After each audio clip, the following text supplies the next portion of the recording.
silakan dulu. Ada bisa saya bantu? Iya Bu, ada minta uang disuruh ke sini Bu. Ada pengantarnya? Iya aduh, Maaf, boleh tahu pasangannya mana? kerja di luar kota Bu. Saya catat dulu identitasnya Bu. Iya Bu, Nama ibu, Dila Bu, nama pasangannya, Hermanto, umur, 22, pasangannya berapa? 23 Bu, Alamatnya, Maret, pasangannya namanya gimana? Maret juga Bu.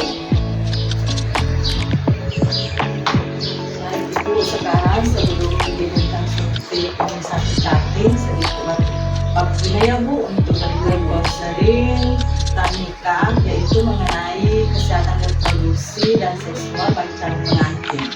Tujuannya itu untuk mempersiapkan calon pengantin baik secara mental atau psikologis dan juga kesehatan. Jadi Bu sedia bukunya, Ibu bisa lihat di sini ya. Pertama, pemeriksaan fisik atau cek status kesehatan. Sebelumnya Ibu di depan tadi sudah dari pengukuran tinggi badan dan berat badannya. Sudah Bu. Baik, itu tujuannya untuk mengetahui indeks massa tubuh. Kemudian ada pemeriksaan tekanan darah dan pemeriksaan laboratorium. Tujuannya Ibu untuk mengetahui tidaknya penyakit yang perlu diwaspadai baik itu menular atau tidak menular.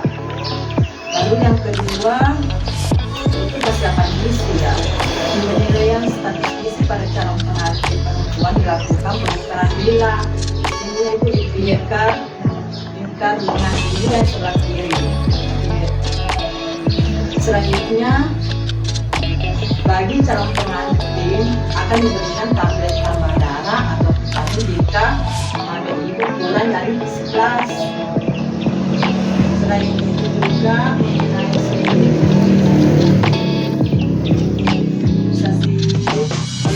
imunisasi tetanus toxoid untuk mencegah penyakit tetanus.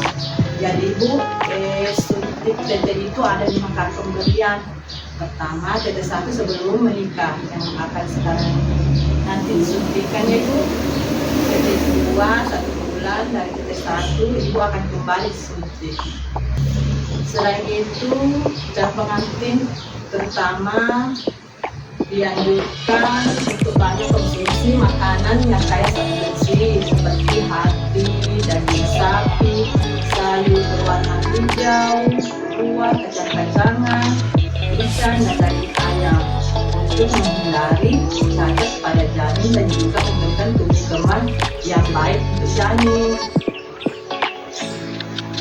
Yang ketiga, kesetaraan gender dalam rumah tangga.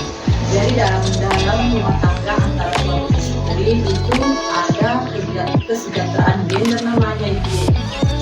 Jadi kedua calon pengantin memiliki kesepakatan dan komitmen yang sama, baik dalam pengambilan keputusan masalah kehamilan, persalinan, masalah anak bisa dibicarakan sama-sama.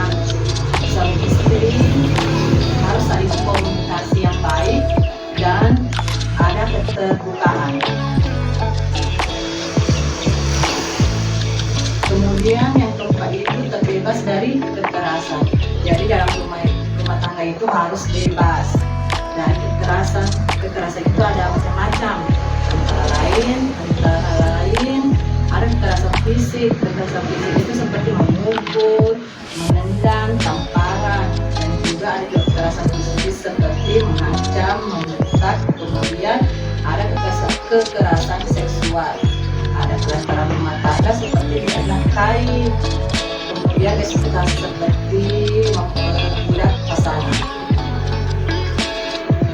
Kemudian yang kelima mengenai perencanaan kehamilan. Jadi setiap kehamilan itu harus diinginkan, dijaga perkembangannya yang baik dan direncanakan juga dengan baik. Jadi setiap calon pengantin itu harus dalam kondisi sehat ya Ibu. Iya Bu. Kemudian usia yang baik untuk hamil lebih dari 20 tahun. Jika istri yang kurang dari 20 tahun bisa ditunda dulu karena hamil dari usia 20 tahun itu risikonya mengalami kesulitan dalam persalinan, kemudian hipertensi dalam kehamilan, keguguran, pendarahan, dan risiko bangun sedikit. Terus